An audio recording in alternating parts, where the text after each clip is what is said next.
Halo, selamat jumpa. Salam S3, Perdamin Susunan Nyarengin Ragani. Saya satu kali orang bertanya, mengapa kita perlu mengaku dosa? Mengaku dosa, kenapa perlu? Kemudian saya menceritakan kisah begini ya. Satu kali ini seorang bapak tuan, dia berpikir dosanya paling banyak ya. Dia jalan-jalan di pantai.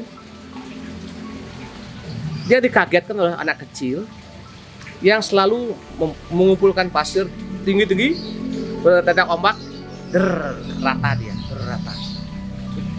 Kenapa buat begitu? Ya, setinggi apapun pasir ditumpuk, kena air serata dia. Saya bilang, anak mengatakan, Bapak, ya, betapa luasnya lautan ini. Setinggi apapun pasir yang kita buat di pinggir pantai ini, datang ombak, bler dan rata dia. Bapak tuh kaget, betul ya. Saya umur sudah hampir 60 tahun, saya hidup saya penuh dengan dosa dan kesalahan. Apakah Tuhan mengampuni? Betul, Tuhan pasti mengampuni. Seperti ibaratnya, ibaratnya luasnya lautan, yang pasir tinggi apapun, kena empasan ombak, rata dia. Kemudian dia datang kepada pastor, dia diskusi. Apa yang perlu dikatakan, disiapkan ketika mengaku dosa? Dan pastor bercerita bahwa mengaku dosa bukan pertama-tama Anda salah. Tidak, bukan itu tekanannya. Tekanannya bahwa kita mengakui Allah begitu mencintai kita, sehingga Bapak perlu bersyukur. Bersyukur atas rahmat kehidupan, ya. Meskipun Bapak tua 60 tahun ini masih bisa jalan, ini penting ini. Bapak masih punya istri, punya anak yang mencintai anak. Mungkin Bapak belum sadar. Nah, sehingga pertama mengaku dosa adalah mengakui bahwa kita ini bukan apa-apa. Dosa kita tidak sebanding dengan luasnya cinta Allah. Seperti tadi luasnya laut dengan gunungan pasir yang tinggi sekalipun, begitu kena air laut berdaratan. Demikianlah pengakuan dosa itu. Pengakuan dosa itu bukan apa ya, bukan sekedar basa-basi, tidak. Anda sungguh-sungguh mengalami rahmat Tuhan. Bukan sekedar cuci piring, tidak. Anda betul dibersihkan luar dan dalam. Kenapa mengaku dosa kepada pastor? Bukan kepada pastor, tapi kepada yang memberikan imamat kepada pastor ini, yakni gereja, yang merupakan wakil kepada Allah sendiri. Sehingga dengan imam mengatakan bahwa dengan pengakuan dosa ini, dosa Anda diampuni. Imam hanya sebagai perantara. Perantara menyatakan kemurahan hati kepada Bapak kita sekalian. Kadang-kadang kita kerap kali merasa bagaimana?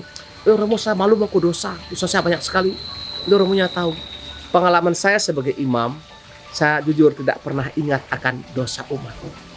Yang saya tahu bagi saya, begitu umat datang ruang pengakuan, Allah yang maha tahu sudah mengetahui saja dosa-dosa kita, sudah tahu.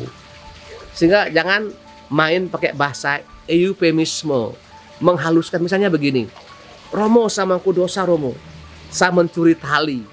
Oh, tali apa? Tali Romo, tali. Di ujungnya ada sapi 3. Lah ini dosanya sapi ini, jangan bilang dosa. Atau katakan, Romo, saya mencuri kertas kresek.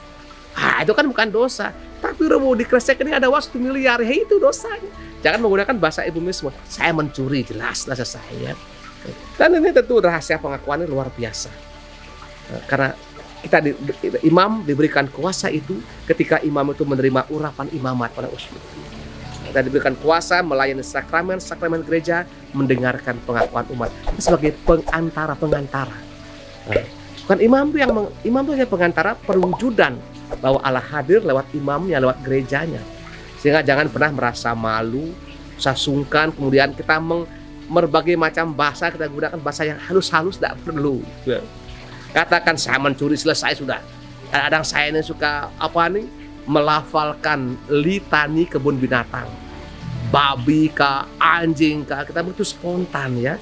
Dan tentu ini orang yang mendengar mungkin sakit hati ya, bagi yang mendengar istri, anak-anak. Karena dosa sifatnya apa? Merusak ya. Merusak relasi saya dengan orang lain. yang adalah apa? Orang lain itu sebenarnya saya bukan si A si B, tapi Yesus yang hadir di situ. Sehingga dalam Matius 5 dikatakan bahwa Tuhan, bagaimana saya melihat kamu telanjang? Saya melihat kau lapar ya. Tuhan mengatakan apapun yang kau buat bagi seorang yang paling hina ini, itu kau buat bagi aku. Sehingga bagi saya rahmat pengakuan dosa, bukan pengakuan dosa, ibadat tobat ya. Kalau pengakuan dosa tekannya kita salah-salah, tapi dengan ibadat tobat kita mensyukuri rahmat Tuhan itu, sehingga dengan demikian dengan menghadap ke pastor sebagai wakil gereja kita menerima kembali berkat Allah. Seperti anak kecil yang menumpukan pasir tinggi sekalipun, begitu datang ombak langsung rata dan bersih. Seperti itu. Dengan mengaku dosa ini kita menerima empasan ombak kasih Allah, dan kemudian datang blur, dan memang dengan kemudian memberikan absolusi Bapa dan Putra dan Roh Kudus, amin. Dosa kita benar-benar diampuni, bukan tipu-tipu lagi. Dan yang paling penting apa? Setelah mengaku dosa ini kita buat apa? Nah, ini penting, namanya tekad dan niat itu. Kita harus punya niat bahwa tidak mengulangi lagi dan untuk menjadi lebih baik lagi. Dan ini yang tantangan yang paling besar.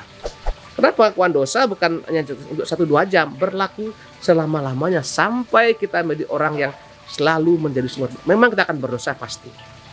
Kadang kita salah betul. Oleh karena itu kita membutuhkan rahmat Allah yang nyata lewat sakramen pengampunan dosa, lewat sakramen tobat ini, agar hidup kita benar-benar diberkati.